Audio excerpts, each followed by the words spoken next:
What's going on, you rogues and rebels? Welcome to a brand new episode of the Rogue Country podcast. I'm Mike West. Today we are joined by the mighty Ags Connolly. He's got a brand new record coming out that you can help fund through Kickstarter. It's an amazing platform that can help artists really achieve their goals, and we're going to be getting into it in this podcast. But first, let's talk about some dates. In October, myself, Mike West, Chris Dover, and Jody Davis from Fargo Railroad Company, we're going to be going on a little 3-day tour.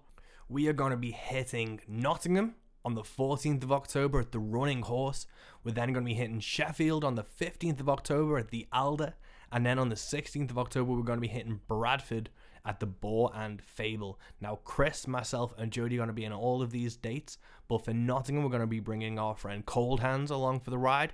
And then in Sheffield, that little rascal Josh Bettis is going to be joining us as well. So I really hope you can come. Enjoy these songwriter rounds that are going to be absolutely phenomenal. We're going to make you laugh, we'll make you cry, and we're going to have a good time regardless. After that, I've got some really cool tour dates myself. On the 6th of November at the York in Bolton, I'm going to be opening the show for Nick Shoulders and Grave Dancer. Grave Dancer has already been on this podcast. He's incredible. Nick Shoulders, I don't need to tell you about Nick Shoulders. You already know who this guy is, and this is his first UK tour, and it's going to be insane.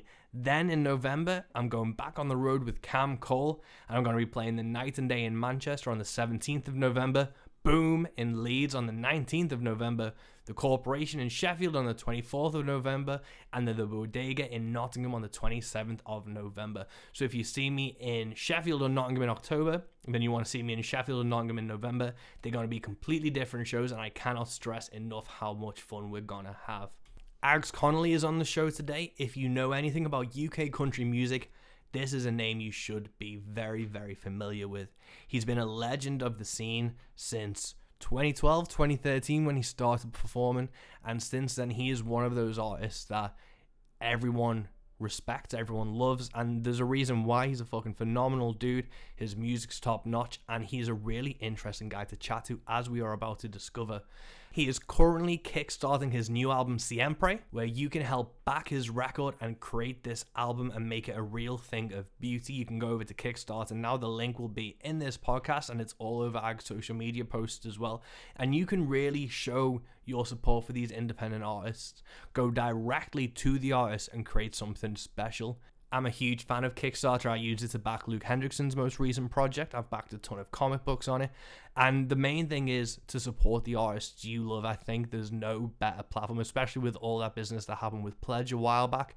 Kickstarter is one of the old faithfuls that I truly, really believe in.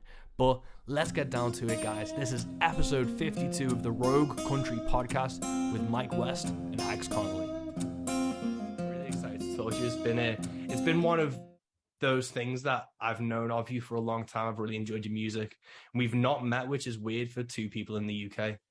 But I'm really excited to get to chat to you today. How are you doing? I'm doing all right. Yeah, you're right. We have never met. I wasn't quite sure actually, but no, I don't think we have. But it is weird because it's been quite a long time that we've known of each other. Yeah, for sure. Yeah, because I think it was 2018 we did like a mini festival together in Manchester, and that Revolution at the Ranch thing. And I think you headlined it. I was like first or second on, but I had 2 gigs that day, so I did mine and then basically fucked off to another one. And I think you closed out the show. Was that the thing at the Gulliver's? And no, it was the old school bus thing. Oh, that festival. Yes, I remember now. Yeah. I do remember. Yeah, Lars put it on. Yes, right. Yeah. But like, let's kind of go to your origin stories, man. What music or like were you listening to as you were growing up? Was it country music or was it something else? It wasn't country music. My dad definitely wasn't into country music. I think my mum liked it, but she didn't have any records or anything. She wasn't playing it around the house. The stuff I was hearing was a lot of 50s rock and roll and a lot of Beatles and things like that. It was like, the stuff that my dad grew up with. And the person that I really latched onto at that age was Buddy Holly. And I think looking back, it's because Buddy Holly actually was a country singer when he started out, and he graduated into rock and roll. and I could maybe hear that in the music somewhere. I think because I especially liked, excuse me, I loved his rock and roll stuff, but I also loved his more singer songwritery stuff and his kind of more country-esque stuff. And that was what really spoke to me at the time, and I think that was my first inklings of it. But then after that, as a probably not even a teenager, like when I was 12 or something, I was really into Nirvana and I started to get into punk, and I still like that stuff, and I had that sort of angst-ridden years, like listening to that stuff. But by the time I was about 14, I'd started listening to Ron Sexsmith, and that was what then turned me on to Leonard Cohen, and I realised that what I really loved was songwriting, and that was the stuff I was interested in, like songwriters. Yeah. And then after that, I just progressed through a number of them, and I thought that what I wanted to be was a folk singer, but then I realized I didn't actually like a lot of folk music.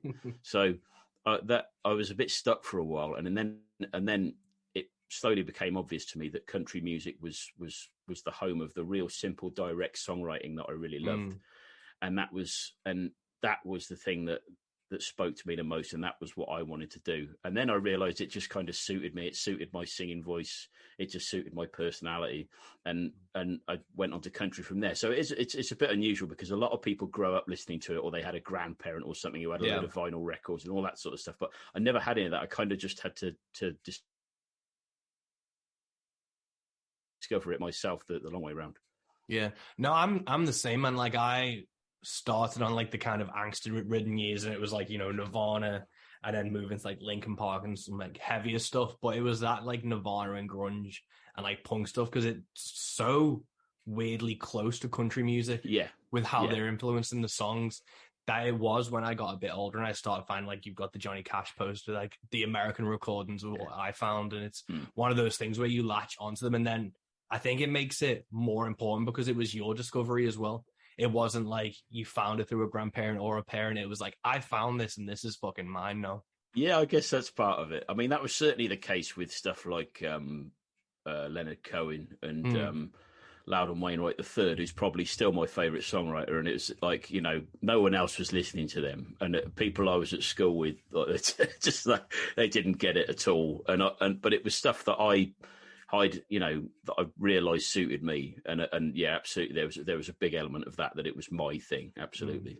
Yeah, and you've grown up. Is it Oxfordshire you're based? That's right. Yeah. Have you always grown up around that area? Yeah. My family's was from London originally, and they moved out here with my brother just before I was born. So they're technically all from London, including my brother, and I was the only one from here. But it was weird because it meant that because my brother grew up there, he couldn't wait to sort of get back to live in a city, whereas because I've been born here, like in the countryside, I've never wanted to leave the countryside, and I never liked the idea of living in a city. No, definitely not.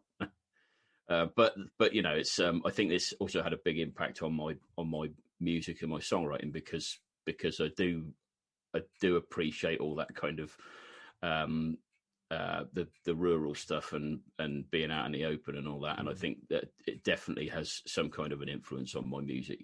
Yeah, no, totally, man. That's one of the things that I really like about British country like yourself is country is American and it has that side of things, but rural is rural no matter where you are. And it'd be interesting to try and find, like, obviously I know like there's a few good Australian singers, obviously they have a rural market and like a population there, so it's cool to see you don't have to be an American to sing country music. You don't even necessarily have to be rural, but it does lend that level of like not authenticity but experience and history to the person when they're singing, and that's what I really enjoy about your stuff. Yeah, there's I saw a thing recently on Twitter about there's certain African countries where country music's huge because it was brought there by some radio DJ or other at some time, but a lot of the people in these particular countries happen to be farmers and have rural jobs, and a lot of the issues that were raised in country music were very relevant to them, and it's caught on, and over the decades it's been passed down through the generations, and I think that's great, and it just shows you how universal the subject matter can be. Yeah, no, totally. And your debut album came out in 2014. I kind of see like this modern country wave of like artists happening from like 2012, 2016 onwards. You kind of were like just at the peak of it, or just at the very beginning of it. What was it like when you first started out in like 2013, 2014? It was different because, I mean, yeah, that wave you're talking about hadn't really got going, not really. And so when I came out, it was very hard to find anyone who was interested in that sort of thing. At the time, I don't know if there's a duo from up north, My Darling Clementine, that have been around for a good long while. Michael Weston King and Lou Dalglish, and they were on a label called Drumfire. And I saw that their first album had come out on this label, and I thought, oh well, that label might be interested in what I do, and it turned out they were. But other than that, there was absolutely nothing, and there was nothing like we have now with this big UK country scene in inverted commas. Yeah, it's like that. Well, I played at the very first Country to Country at the O2, and it was absolutely nothing like it is now. Like they had the stages on the sort of concourse outside, because you had the big names obviously in the arena. I think Carrie Underwood and Tim McGraw that year, but the stage on the outside, there was no scene to draw a crowd for that. There was nothing there, so there were only a handful of us actually playing on those stages. We had to do 6 sets over the 2 days that it was on, and there was hardly anyone watching the stages. The acts that were playing were not exclusively country. They were just whoever was available, and it was very, very different. I think it was the next year that it had grown much bigger, probably because at that point the Nashville TV show was getting very big, and that's what started so much of this. Yeah, was people watching that Nashville TV show and thinking that they like that sort of thing. So then after that it grew exponentially, but at the time it didn't really exist, and there wasn't this UK country surge, and there wasn't there weren't all these people of a certain age suddenly who'd been listening to Taylor Swift and seen the Nashville thing suddenly wanting to go country. It just hadn't happened. So it was sort of a strange time. And it was actually a bit of a lull, because before that you can look back and see that there were things before that were more popular, like the big Wembley festivals, the giant Wembley festivals. In the 80s. Exactly. And it went into the 90s eventually. They did try and revive it very unsuccessfully at one point. Those things were huge, and they used to get huge names over, and you had all the people from the country music club scene in this country who used to go to that, and you'd see some big stars there, and that was kind of really on the wane and on the decline at the time, probably at that time that I started, just before the Nashville TV show kicked everything off again. That's a very sort of potted history of it, but I think that's probably just about what happened. Yeah, no, man, it's so interesting, because like I've been talking to some of the old guys who like did the Wembley festivals or went, and I've been talking to a few people just to try and get a history of what happened beforehand, because the Hillsiders were quite a big name. And I think they were the first UK band to play on the Grand Ole Opry, I think. Yeah, I think that's what it says on their website. I couldn't find anything to verify that claim. So, well, do you know what? Sorry to interrupt, but there's so little documented history of UK country music until the last decade or two. There's almost nothing from that era. You can find the odd thing that Alan Cackett wrote or something like that. Those people who did document it, but there's almost nothing. I'd like to think there's a lot of back issues of country music people or something that have a lot more about it. But other than that, you look on the internet, there is no. I mean, the internet just wasn't used by the British country music fraternity at all, and until recent times, and that's a real shame. But sorry to interrupt. No, that's the thing. And it's like the Alan Cackett stuff I found, and he uploaded some just like JPEGs of his country music articles and stuff, so I've been reading them. I'd found out about, like, obviously the Hillsiders are from up my way in Liverpool, Phil Brady and the Ranches, and that's one of the fun things for me going through charity shops and all local record stores is trying to find. I found like a copy of Phil Brady and the Ranches. I was like, fucking no way. It was like £3. I was like, score.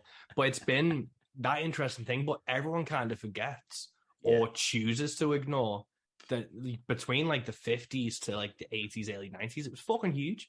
Yes, yeah, it was. There was that huge. there was a Peterborough festival that used to happen as well, and I think one year there were 200,000 people at it. It's like, you just wouldn't have that now. You wouldn't have that now. I think that point was made by Duncan Warwick and Country Music People once, because people were saying, is country music bigger than it's ever been in the UK? And he said, well, actually, if you look back, and listed all this stuff, when it was much, much bigger. It wasn't just this movement, which is arguably not going to last, of people of a certain age following the Nashville program, but it was very different back then as well. You had a lot of the British acts were covers bands mostly. They had some of their own original stuff, and I'm sure they fight the corner for that, but also a lot of it was covers, because that's what people expected. That's what people at the country music clubs expected. And when I started out, I played a few of those country music clubs, and they did not like it because I wasn't playing covers. I was playing my own stuff. I also didn't have a backing track or anything like that. And that's kind of what they came to expect. So it became a little bit cheesy, I think. I think that the band like the Hillsiders were probably trying to do it a bit different and be be more like an original band. But honestly, there probably wasn't that much market for that, because people just wanted to hear the records they knew from the radio or whatever. Yeah, that's one of the things, because I've been doing this for 6 years now, and obviously I'm not country. I wouldn't consider myself traditional country or anything. I think we'd go really well in a lineup together, but what we do is a bit on opposite ends of the spectrum. Yeah.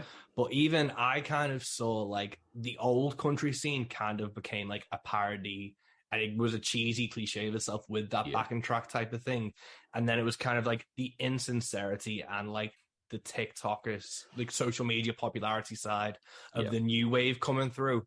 And then in between that, there's kind of the artists that are snaking their way to try and create something that I think will hopefully last a bit longer than what's currently out there. Yeah, no, I would agree.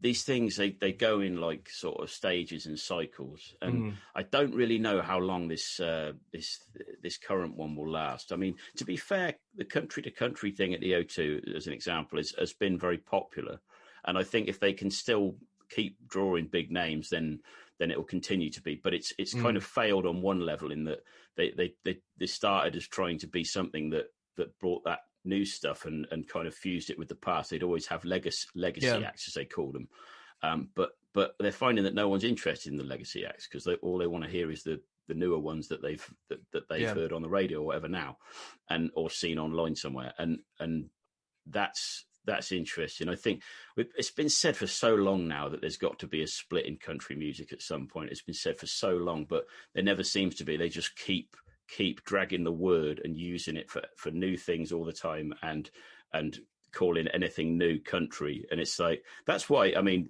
without going on a massive rant, that's why Ameripolitan was created, because it was like, the word is meaningless now, so we created this other word for more traditional stuff, and to shine a spotlight on that. And I think they hoped that would be the break, but it didn't happen really, and country is still used to describe anything and everything. And so who can decide if the current thing fails or not, if everything's just called country anyway? Yeah, I think it's hard because people really enjoy creating subgenres, but then no one wants to admit that these subgenres exist. Like, I always think if country music was approached the same way metal was approached, where you can like, metal music, but then you can enjoy thrash, speed, black, death, new, but you'll still like, well, I like metal, but then it'll be like, well, I don't like sleaze, but overall. But then with country, it's like, I like country, but I only like this bit of country. And it's like, will you admit or even try to see how the others are connected? And they're like, no, that's it. And that's, I guess, one of the problems is there's not really a bridge, because I've even seen some of the fans of the newer stuff, because don't get me wrong, there are loads of people who like loads of different aspects of country, but there are a lot of newer fans, shall we say, that kind of talk about the old stuff in disparaging terms, and they don't like when the old stuff is sort of forced on them or inserted into their new stuff somehow. And I can't remember what I was going to say about that now, but it's basically that is against what everyone told me would happen. They said, oh no, this is good for country, because everyone's going to start looking back at the old stuff and wanting to discover more and all that. And that has not happened at all. And that's why I say there has to be a split at some point. I can't remember the original point I was going to make there, but that I'll have to do. Yeah, no, definitely. And I kind of, from everything I've ever seen of you online and stuff, it seems like you pretty much like know everyone coming out of like the States as well. Like, you know, Pat Reedy and those type of guys. I kind of think, you know, the Pat Reedys, the Gems on VHS, and then later the Western Fs, I think that's been hugely influential on like the modern country scene that's kind of bypassing both sides of things. There seems to be like a vein of artists and fans who have taken inspiration from the more traditional side of stuff as well as what's happening in America and try to forge their own way. Have you seen that with obviously having a close relationship with those type of guys? Yeah, that has been a more recent thing. I mean, the thing is, a lot of that comes out of at some point, and I'm not sure what started this. I'm not sure. About 10 years ago or so, there was a load of people in Nashville who started coming to Nashville. And I think, okay, it probably does come back to the Nashville TV show, honestly, who started, and some of them loved country music and wanted to make it anyway, but some of them didn't. Some of them were not quite sure what they wanted to do. And some of those people have started doing country and then moved away from it again. I won't name any names on that, but it was quite noticeable. And some of them have got themselves ensconced in country and just make whatever music they want and still call it country. About 10 years ago, there was a lot of people who started out around the same time, and the Gems on VHS and Western AF stuff that you talk about, that kind of grew out of that because the guys who run those things realized there was this scene evolving, and it's kind of a new a newish thing of the last 10 years. It's hard to like I say, it's hard to really put a finger on it, but there is definitely a thing there, and a lot of those people are. It's kind of a cult thing. A lot of them, some of them have been picked up by like the bigger labels or bigger independents like New Western Rounder and stuff, but a lot of them are not, and a lot of them are just kind of existing in this world where they get hundreds of thousands of views on YouTube or whatever, but no one's really putting them on big tours or giving them big record deals or anything. It's like it's a funny little world but it's the sort of thing. If you're plugged into it, you know there's a load of great stuff there, but a lot of people don't know about it. Yeah, no, it's a weird one, and it's interesting. Like the Nashville TV show, I didn't think it was as influential or as important as I think it is, because I watched the first couple of seasons, and I remember I went and watched. They did like a gig in Manchester at the Bridgewater Hall place, and I went to it. Oh, right, yeah. And I met a couple of them after the show and stuff, and I was like, oh, yeah, this is cool. And then I dropped out of it. But, you know, as a country music fan, I was like, I don't like any of this music. I just watched it because it was like a cheesy soap opera, and I just had something to fill the time. But it's weird how, you know, people will have that exposure and then be like, this is what country music is. Yeah. And then base their whole kind of perception on it. I really don't know why it caught on so much. It was just been a time and a place thing, I think, because the series in the end just fizzled out, and I think people lost interest. The first series, I believe, they tried to include a lot more of the sort of traditional stuff in it. A couple of my friends were on it, like just performing live in Nashville or whatever. But I think from there on in, they realised that their target audience was, not being funny, younger people, mostly women who were interested in the soap opera aspect and how the music fed into that and all that. And they had the Taylor Swift soap opera type songs as well and all that. Not to just constantly pick on Taylor Swift, because she did admit that she left country, but that sort of thing. And it's that kind of crowd. And they focused on that, and that's what it became. And then it died a death. But I think it caught a lot of people at a ripe age to be like, oh, I like that sort of thing. I like dressing up like a cowgirl once a year and going to the O2. You know, I don't really know why it was so popular, but I think it was a time and a place thing. Yeah, definitely. It was definitely a lightning in the bottle type thing that went from there. But let's get back to your stuff a bit more, man. I dug up a quote from you from 2013. Right. I don't want to brag, but I did some research for this. Yeah. And it's talking about like you being a traditional country singer-songwriter, and one of the quotes is, I plow a lone furrow in the UK as there are many other artists that cover country music. Do you think that's changed in the last 10 years? Is there anyone contemporary in the UK coming up that you consider to be doing the same type of thing you're doing, or flying that traditional flag? There's not many. There are more people, I think, kind of focusing on that. What I find is that a lot of the people who are doing it now, I mean, aside from the pop crowd or whatever that we've talked about, like they tend to be focusing on something a bit different from what I focus on. Because when I started, I was just purely wanted to basically be like sort of like 50s, 60s, 70s sort of type country. I mean, I've kind of moved on a little bit, changed a bit. I'm still, still traditional, but I mean, I don't really know if there's anyone who does specifically that sort of thing. A lot of other people around are influenced by newer things, not newer pop things, but newer things. And whilst I like newer stuff, all my heroes are from the old days, really. And it's like that's, there aren't many other people like that unless I'm missing them. People come and go as well. That's the other thing. So people start out promising and then they'll disappear somewhere, or they'll stop playing music altogether, which is a real shame. And you get that. So I don't know. I know it's a very vague answer, but I'm not really sure. Yeah. Because I often think, actually, if somebody came out and said, right, I'm going to put on a traditional country festival in the UK, you'd be struggling to fill the lineup.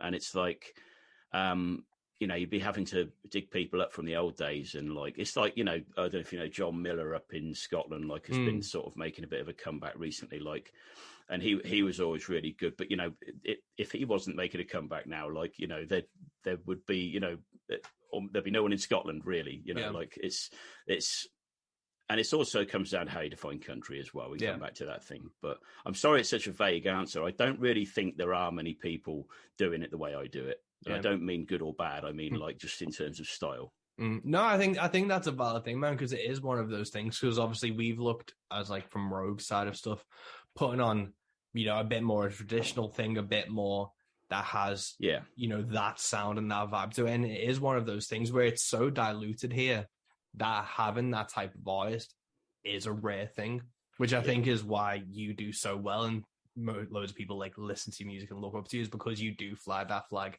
like unapologetically into how that is your style. Yeah, I think that's it's probably part of it, and it works in my favor, to be honest, because a lot of times, like I played a festival at the weekend in South London, and I just sound completely different from everyone else on the bill at most things. Even when I played Buckle and Boots one year up there in Manchester, where is it, Stockport, I think. Yeah. And I was the only act that had a pedal steel, and it was like the only one doing anything remotely traditional. And that was, it does help me in a way that it helps me stand out, but it also means, and this is the problem I've always had, it's very hard for me to fit in anywhere. It's very hard for me to fit in on a lot of bills. And I never really had the sort of rites of passage of going on tour opening for a big act or something like that, because I just couldn't do it. I'm too niche. There's no act I could do that for. I've had the odd gig here and there where I was lucky enough to open for some big names, but it was never something that was going to last. Like I had other artists that I know who went on tour opening for Shaking Stevens and stuff like that. It's like, I'm never going to do that because the music I'm playing is just never ever going to fit with that. And that was the choice that I made. So I can't complain about it. It's just a fact. Yeah, no, definitely. But that does remind me, you played with Whitney Rose last week as well, didn't you? Sussex. We did, on Friday. Yeah, we were on the festival together. Yeah. Cool. I also opened for it twice on the weekend. But what did you think of those gigs? What festivals you played with it? It was the Mid Sussex Music and Ale Festival in Hassocks near Brighton, and I opened for Whitney back in 2019 as well in London, and it was a stark contrast because when I opened for her in 2019, she had kind of a younger band, and it was a great show. It was at the Lexington in London, and it was a cool show and all that. But this show that I saw on Friday was amazing, and it was because she had an Austin band with her. She had Lisa Pank. Oh, you were there. I mean, you met these guys, Lisa Pankratz and Brad Fordham on drums and bass. And I mean, Lisa Pankratz is one of the best drummers in Austin, if not the best. She's absolutely unreal. And Brad Fordham's just, as sort of as good a bass player as you'll get. And Noel McKay, my friend Noel McKay, was the great singer-songwriter, was playing lead guitar, and he knows what that Austin sound is. Like it's kind of, yes, it's country, but it's kind of a bit bluesy as well. And just with that band behind her, it was an amazing show, and it just like it absolutely blew me away. Absolutely did. And I'm sure you probably felt the same. Yeah, no, they were so tight. It was unreal. Like between Lisa and Brad, like the bassist and the drummer, it was just insane. And obviously Noel coming in, laying that fire. It was really, really fun to watch just how tight they all are, and it shows just that thing. But with those type of artists coming through, do you find that crowd reacts better to like your stuff as well, and that's kind of like the audiences to get in front of? Yeah, I mean, definitely. In the past, I've tried to sort of get on those shows because I know that people will get it, because I've played so many gigs over the years where people just do not understand what I'm doing, because they don't even really know what traditional country is. So they don't really get it at all. But at those gigs, they're going to get it. And it is definitely a positive thing, but those things are few and far between. And this comes back to what we were talking about before. Like, it used to be, and it sounds like I'm sort of harking back to the old days. I wasn't even there, but in back in the sort of 60s, 70s, 80s, 90s, you had all the big country acts would come over regularly touring, and they'd play the theaters or whatever. Like they'd be constantly over here. But I mean, that hasn't happened for so long. And you get the likes of Whitney Rose, and you get loads of other people of that type coming over, but it's not often enough, really. And you haven't got the constant stream of country artists that you used to have, and it makes it very hard if you're trying to sort of get your foot in the door in a country like this, playing country music, because people just aren't going to see you in the right places, or in the right whatever the word is, context. Enough to really understand what you're doing. But I mean, it's just another complaint of mine.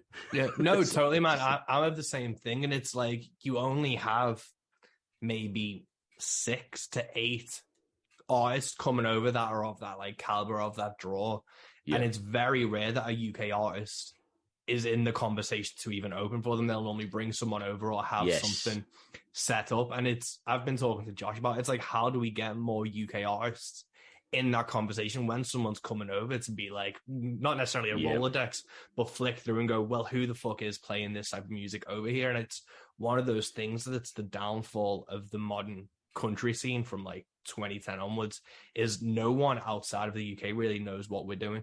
Yeah, that's a big problem. And that thing about them not, these acts coming over not using UK acts as support artists is a big thing, and it sounds like people like you and me are just griping about it because we're not getting the gigs, but actually it's a serious point, because if you see what the likes of Charlie Crockett and Colter Wall and people like that do in the US, they use an act from the region they're touring in to open for them for several shows, quite a few shows in a row, and they'll do all that, and that gives that artist big exposure. I've seen it with Summer Dean. Summer Dean has opened for so many bigger acts there, and she's now made a name for herself, and she's become a name in her own right, and it's all because of that exposure she's been given on those tours.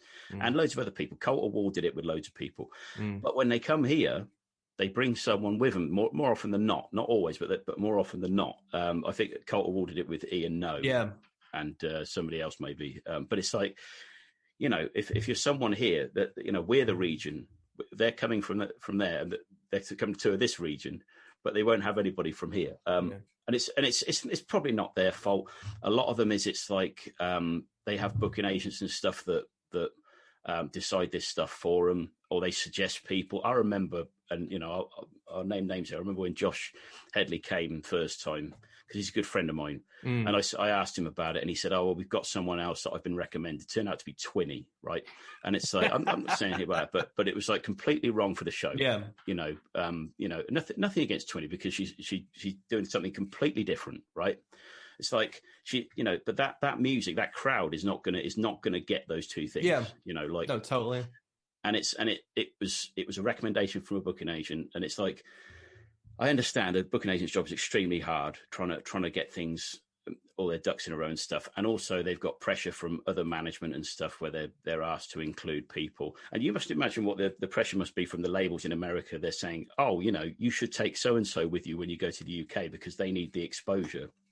It almost comes to the point where the artist has got almost no say in it. Yeah, 100%. So it's there's no real answer as to what you can really do about it. It's been a problem that I've faced for a long time, and I try and just kind of ignore it because there's not a lot I can do about it. I have, I ask my booking agent to have a word sometimes when I see someone coming over that would be worth opening for, but more often than not, you might as well be shouting at a brick wall. It's just like these people just aren't going to respond, and it's just the way the business is, mate. And it's like like a lot of things, you just have to kind of just get your head down and get on with it because you can't change it really. Yeah, no, 100%. I agree with the same thing because like I send preemptive emails now where it's like this person's not toured the UK yet. Yeah, like right. Because it's also I put on shows as well, so it's like if they're coming over, let me know because I want to put a gig on, but also who the fuck's going to be opening for them, and it's that type of preemptive thing. But it is the UK scene isn't known internationally yet, which is where we pull our heads down and do the work, and hopefully we get a couple and just start building up from there. But it is one of those things where it's like, how do we get in that conversation? It is just putting the time in and hopefully building on what we already have. Yeah. There's no sort of concrete answer, I'm afraid. No. But it's like with anything in music. I always say I think the answer is to just to play live as much as you can, and to make your live performances as good as they can possibly be, and to record stuff that's as good as it can possibly be, and if you keep doing that, those two things, then surely you'll start to make progress in some respect. That's always been the way I've looked at it. Yeah, no, totally, man. Going on to what you were just talking about and having good music, Siempre, is that the correct pronunciation of it? Yeah, that's right. Yeah. Oh, I'm so proud of myself. But this is going to be your fourth album, is it? That's fourth proper album, yeah. Right, man. And what was it about the Kickstarter platform and that kind of thing that attracted you to it and made you want to do this album through it? Well, I mean, it's apart from the music industry being utter dog shit, and you need to. It's kind of necessity, really. Yeah. But also, it's not just that. I mean, okay. It's very hard to find the money to make albums, at the moment. But that being said, it's I did potentially have other options on the table, but it was like the thing was, it's very important for me to have the complete control over it because my last album, that's what I had, and I think it's probably my best album, my last one, and I know exactly what I want to do with this one, and having that complete control is very important, and one of the only ways you can get that is if you can self-fund it in some way.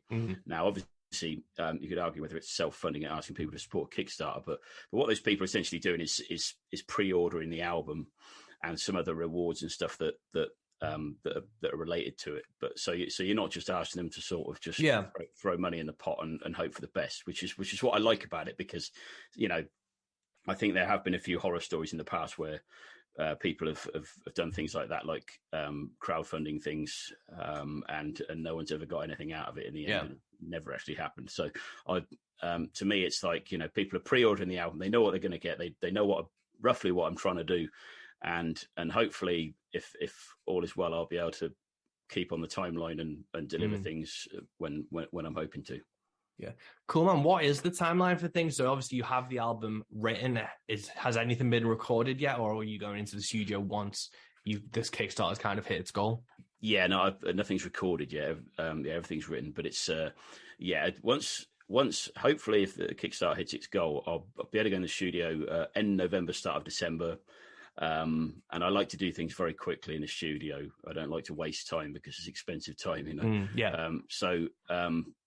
that hopefully that will be done, and then within a couple of months we'll have it sort of mastered, and then you start like the PR process, which always takes about 4 months. So I don't really want to be hanging about. I think in the past I've hung about with stuff like that because you kind of, sometimes when you've got a finished album like that, you're like, what do I really want to do with this? And, is there anyone else who should hear this sort of thing? But this time I know what I want to do. I want to self-release it again, like the last one. And it's, so we can hopefully start the PR process early. And then it should be, I'm aiming for it to be out like June, July 2023. I think that's a realistic timescale. Cool, yeah. No, that's awesome. And from kind of Kickstarter page, what you talked about, it's got like influenced by border rhythms and like a more Tex-Mex sound. What was it that kind of drew you to that like style? I don't know. This is actually, it's kind of a bit like what I was saying earlier about how I got into country music and just kind of, didn't really know anything about it before, but stumbled across it and realized it suited me. And that's kind of what has happened with this Tex-Mex stuff, which is, in my opinion, it's a subgenre of country. I mean, it's definitely folk music. And I mean, I loved, one of my favorite bands, possibly my favorite band, is the Texas Tornadoes with Doug Sam. And they obviously took a lot of that music and fused it with kind of country and their own stuff, and also some of the Sir Douglas Quintet stuff, which is like 60s pop music, so I can, I love that sort of thing. I mean, something I should stress, I think I said before, that it's not a full Tex-Mex album, because if it was, like, it would be 90% like fast polkas, and I don't think people are really ready for that, to be honest. Like, but there will be elements of that. And I love the sort of, but I've already written a few songs that have been on my previous albums that have had kind of border rhythms, like bolero type rhythms, which just seems to come very naturally to me. So I kind of wanted to explore that a bit further, and I learned as much as I could about it. And it's very hard to learn about Tex-Mex music because it's such a niche thing. It's South Texas, northern Mexico border. And really, I mean, the only town you're going to find a lot of it in is San Antonio. But there's also a lot of those border towns which apparently are not safe to go to anymore, where there's loads of it. But that's where people used to go to go and listen to it when it was safe. But these days it's a folk thing that it still goes on, but you have to look for it. And I've been learning the bajo quinto, which is a specifically Tex-Mex instrument. It's the 10-string version of the bajo sexto, which is arguably more common, but that's part of it as well.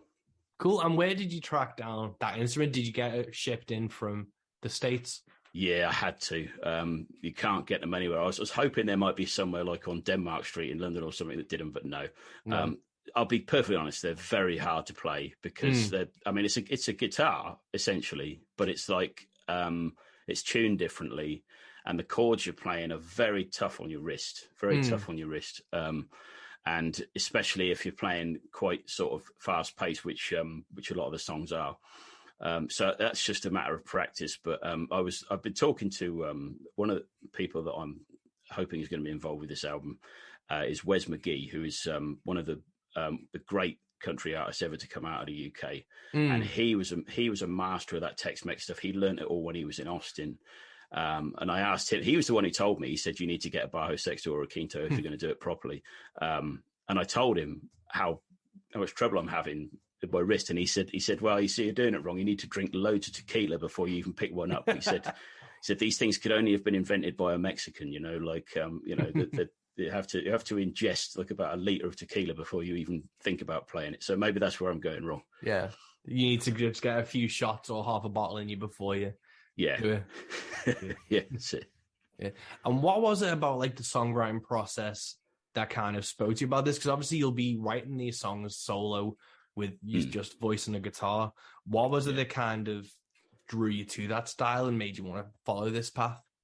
I think it's partly because it's different from what I've done before. And I'm very conscious, if you listen to my first 3 albums, that I write a lot of shuffles. And it's hard sometimes when I'm playing live, like, or I'm writing a set list or something, I'm like, I've got like 3 shuffles in a row there. Like, it's like, but it's finding one that on the track list from my previous albums that isn't a shuffle.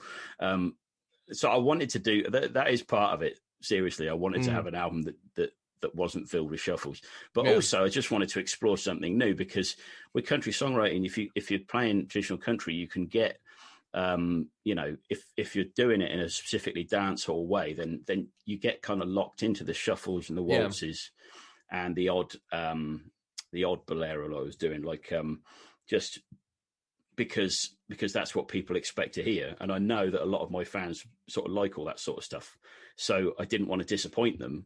But at the same time, I think it would be a little bit, it would lack a bit of courage if I didn't try something different on like my fourth album. Totally. I think everyone would be happy if I did another Honky Tonk album, and I'm certainly not going to leave that stuff behind, and I certainly will go back to it. But it's like, I want to try something different, and truth be told, it's really not that far removed. It's stuff that you would recognise from the similar era that my other stuff is as well. So I don't think people are going to be horrified, you know. No, right on, man. And with it kind of having that kind of vibe and sensibility, have you approached like the lyrics and the songwriting and the storytelling any differently?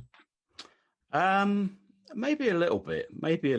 I mean, there's some subject matter that's sort of, I guess, you don't want to get too far, because if you're writing that sort of style of music that evokes those sort of, you know, I don't know, like border vibes or whatever, you can't be writing about, I don't know, like going down to Lidl or something, and you know, I don't know, like it's like, you know, you can't be writing about things that are completely alien from that thing. So whilst something I've always tried to avoid in my songwriting is pretending that I'm someone I'm not, like pretending that I live in America and trying to, you know, and that I'm constantly riding a horse around the pasture, or that I'm driving down desert roads and stuff, because that's not, you know, because it's I think people value the authenticity of my music. Oh, totally. So I try and get real, but at the same time, with this kind of vibe, you have to kind of evoke a certain feeling. So I hope I've struck the balance with that. It's a very roundabout answer to that question, but I hope I've struck a bit more of a balance. You know what I mean? Yeah. No, right. And with your lyrics, you know, from your previous albums and going into this one, you talk about like wanting it to be authentic and, you know, not necessarily pretending that you're something you're not. But has there been times across your songwriting where, you know, obviously like John Prine was quite famous for writing songs from another point of view? Was it one of those things as a UK artist you were not necessarily worried, or you were conscious of, you know, if I write from the perspective of, say, an American character, this will then get interpreted that I'm a British artist trying to pretend to be American instead of, you know, writing from an imaginative stance? Yeah, I think, I think that's definitely something I was worried about. But you know, I get accused anyway all the time of pretending to be American. I've always had that, and it's like, you know, and I think most UK country artists will get it at some point, because, you know, what else can you do? But I definitely, I think the thing is, I don't really write story songs from other people's perspectives. I have written songs actually that are a bit like that are kind of loosely based on personal experience, but are more of a story song. But they're very few and far between. And I think you can go too far with it, you know, like and you know, start talking about things you just don't know about. No, it's I don't know.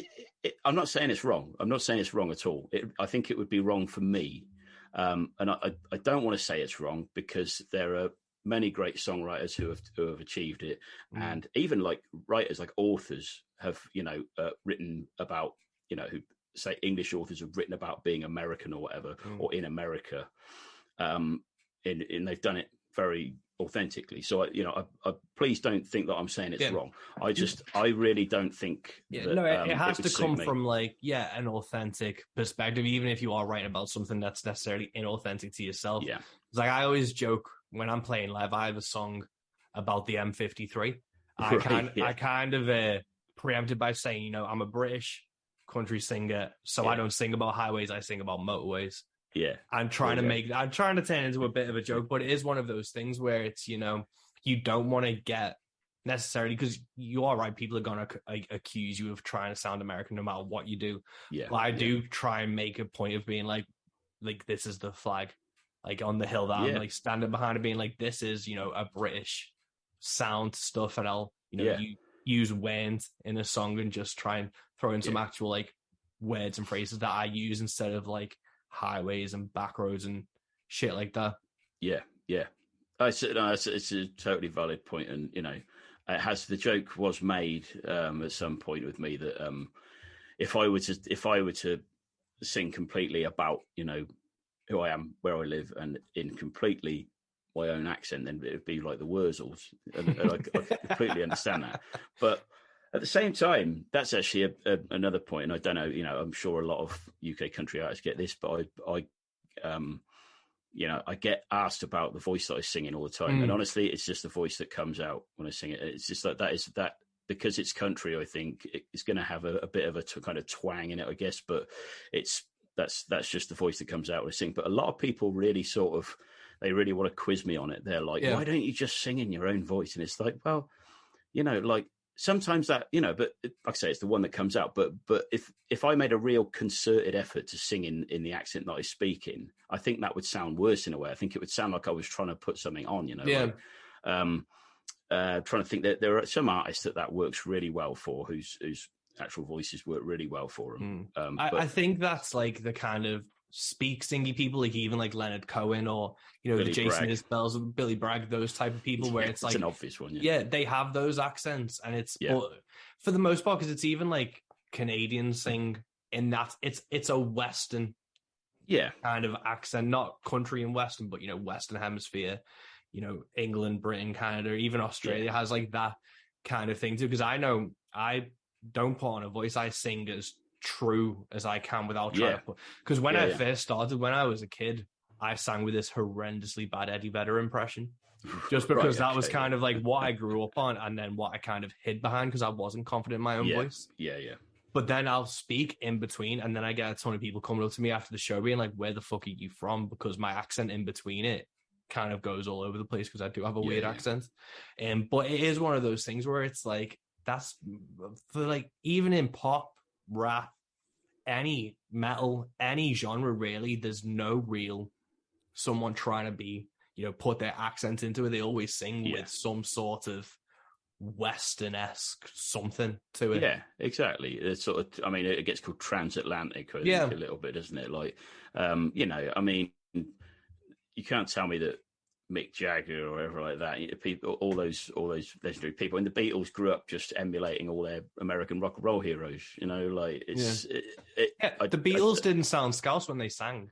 No, exactly. It's kind of an annoying thing but like people always think that people say, oh, it's hilarious to hear you speak between the songs because you sound so different. And honestly, to me, it doesn't sound different. To me, it's just like I just sang the song and now I'm speaking and that's it. It's just a part and parcel of it. Yeah. But there you go. But but people, it is all down to interpretation. Yeah. No, totally, man. And with the new album, with Kickstarter, one of the rewards I saw going up was your first guitar. Oh yeah, that's right. Was that a hard decision to put up to? Yeah, it kind of is. I mean, on the one hand, obviously I don't play it anymore, so that's one thing. But also, it has got a lot of sort of sentimental value. The way I learned to play the guitar probably set me back years because I learned from a Leonard Cohen chord book, and his chord progressions are a bit odd. So I didn't really understand about basic chord progressions for a long time. I thought his were like normal, it's very important to me because I was completely self-taught on the guitar. I never learned from anyone else, which is another thing that set me back years probably. Everything that I ever discovered trying to play Leonard Cohen and Loudon Wainwright, and then the beginnings of like Hank Williams stuff, it was probably the first country artist I really properly listened to.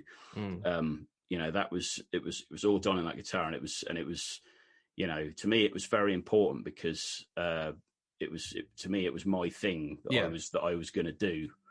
And it took me a long, long time of practicing and learning to sort of get confident enough with it. But it was that guitar that I learned it all on. Yeah, no man, you don't forget your first. Like I've still got mine, and it's not as nice as a Yamaha one. This was a beat up like Argos classical one for like 20 quid. Yeah, and I've still got it, and it's still got the exact same nylon strings, and it can't hold tune for longer than like a minute. But I still have it downstairs, and whenever I'm making a cup of tea or I've got like a spare, like my hands are just free, it's just back in them, and I'm just like twiddling along on it. But yeah, man, I saw that go up, and I was like, this album means a lot. Well, yeah, I mean, but at the same time, you can't hold on to these things forever. And like I say, to be honest, I don't use it anymore. So I'd much rather someone had it and A, either used it to learn themselves, or B, just put it up somewhere and said, oh, I've got Ags Connolly's first guitar. And you know, because I think there's maybe one or two people in existence who might think that was a good thing to have. But, you know, like if they want it, they're completely welcome to it. But I mean, it might be that nobody wants it. I'm completely prepared for that eventuality as well. Yeah. No, man, it's one of those things, and it's, you know, when you have like any level of fan base, it can just be like the oddest, or, you know, the thing that you don't think anyone will give a shit about is the thing that people gravitate towards. And that I saw that, and that was a really cool thing, and I really respected it, because I always, you know, like I sold 2 guitars off to pay for like my first album, and I sold a ton of my comic book collection off to like so when I see someone putting up like something that they really, you know, care about and love, I'm like, they really fucking mean this. I don't know, it's you know, I think if you look at the Kickstarter rewards, like, you know, I mean, I didn't want to sort of over promise things to people. You know, I didn't want to promise things I couldn't deliver. But you know, there's a certain amount of sacrifice. You know, there's things like house concerts there, which you know, like you know, it's obviously I've got to travel to go and service house and play music, and that's, you know, that's fine. If it helps you make this album, I've got no problem with it. And you know, I'll drive up and down the country for it. Same with you know, songwriting tips thing. I said I'll do like a Zoom thing, like, you know, just you know, and help someone work on a song, and you know, I'll happily do the preparation work for it, and do whatever else, because you know, I've got no problem with doing that. And I probably, you know, should really have thought about doing like something like that in lockdown, maybe, but never actually got around to it. But yeah, I you know, I need to give up part of myself if I expect other people to give to me, you know. Yeah, no, totally, man. With the songwriting stuff, I'm not going to try and get a free lesson out of you. But with, you know, when someone comes to you with a song or wants some songwriting advice, is there anything that is like the top 2 things that come to your mind at the forefront of what you kind of look for, or what you think they should be looking for? Well, it depends really, because everyone's sort of got different things they want from it. But I mean, one of the main ones I notice with a lot of like people starting out with songwriting is that they try and write songs that are too long. Yeah. And it's the great, I've got a book around here by Tom T. Hall somewhere that he wrote about songwriting, and one of the main things he says in it is, he says, get in, make your point, and get out. Don't just be hanging around just for the sake of it. Because I think when I started writing songs, I used to think, oh, you know, every song, you know, a good song is like 4.5 minutes long, so that's how long my song should be, just for the sake of it. And it's when you think about it, it's mad, you know, like so there's that. I mean, that's one of the main ones. It really depends. Some people have real hang-ups on certain things on songwriting, which I had, because it took me a long time to get confident with songwriting. Probably because I was just doing it on my own and had no other input and no one to bounce off or whatever. So that's probably what took so long. But so you can find yourself getting caught in little sort of ruts and not knowing the way out because you've got nothing else there to tell you. But anyway, I hope I could be of some help to somebody, but we'll see. Yeah, no, that's awesome, man. That's definitely one of the things as a songwriter I learned was, you know, it's saving the song. It is, you don't need a 4.5 minute track unless the story is not done in that time, and then you go to that point. But because even I've done a song and it's like maybe clocking in like 2 minutes or something. I'm like, I don't need to say anything else with this thing. I'm just gonna fucking do it as a quick one. Yeah, that's it. Yeah. I mean, I never quite been confident enough to write like a 1 minute song or something. But people, you know, there's so many great songs from the old days that are less than 2 minutes. You know, there's absolutely nothing wrong with that. Yeah, I saw Amigo the Devil a few months back, and he peppered in across the set. He had like 5 1-minute songs. Right. Yeah. That were like really interesting, because like a couple of them were kind of like farcical, where it was kind of like playing on astronauts and stuff like that. But one was done from the perspective of his dog waiting for him to come home, and it fucking ripped the heart out of the entire audience. Yeah, but it was literally like a minute long. Wow. Okay. Yeah. But that's one of those fun things where maybe it is, a live set and where you throw in like a 30-second quick, almost like a skit, but it's, Yeah. Yeah. Yeah, and it can happen. And I've seen also when you see some artists who normally play with a band play solo, they'll just cut out the anything that would have been an instrumental or something, and just massively shorten a song. And there's nothing wrong with doing that, I think people get hung up on stuff like that. No, totally, man. Obviously the Kickstarter, hopefully everything will start coming out towards the middle of next year. Yeah. What live shows do you have coming up for the rest of the year? I've got a few things coming up. It's a good question. I don't know how soon this is going out, but this will be coming out in 2 weeks. Okay, right. So in 2 weeks, I will have done what I'm doing this weekend. So that's fine. The next big thing I've got really is the start of October. I'm going to Sweden for a week. Oh, cool. It's the first time I've ever been there, and that's somewhere. Scandinavia is a great place that for supporters of country music, and I've been trying to get there for so long, and I'm very glad that that's come together. I'm also going to be going to do a festival in the Netherlands again at the end of October. But in the middle of that, I think I'm doing a show in London at the Moth Club in Hackney for it's Morton Valance's album launch, and I'm opening for them. That was something that the Cow Pie label brought together. And after that, I'll be doing some shows up in Scotland towards end of October, start of November, because I've been desperate to get back up there for a long time. I've got lots of fans up there, and I absolutely love getting back to Scotland whenever I can. So I'll be announcing those pretty soon, I think. Oh, sick, man. Well, I think that's a good place to call it. I've got a pork shoulder that I'm currently slow cooking out in a barbecue, and I'm getting some panic texts from my wife saying it's smoking a bit too much. So I'm going to... I thought that was going to be a euphemism for something. Then No, it's 100%. I've set in a little thermometer to check the temperature, and I've been text saying it's beeping, Mike. So I've got to go check on that. But thanks so much for doing this, man. I really can't fucking wait for this record because I'm a huge fan of what you do, and I'm hoping to see a Liverpool date on those announcements. Yeah. Hopefully. I should just mention this for you. I find it really hard to play up north these days because a lot of the places I used to play just aren't there anymore. Yeah. And people often ask me, "Why don't you come up north?" And honestly, I don't know. I'd love to get back up there. So at some point, I'm sure I will be back.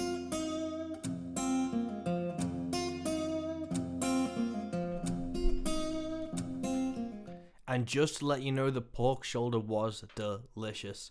That was Ags Connolly for episode 52 of the Rogue Country podcast. You can go kickstart his new album, Siempre, right now. Head over to his social media channels, follow the link. There's many different tiers of what you can support. You can get a CD, a vinyl, songwriting lessons. There's so much there, and Ags is one of those stand-up guys that you really should go support. So until next time, folks, keep supporting the things you love, keep doing the things you love. Peace.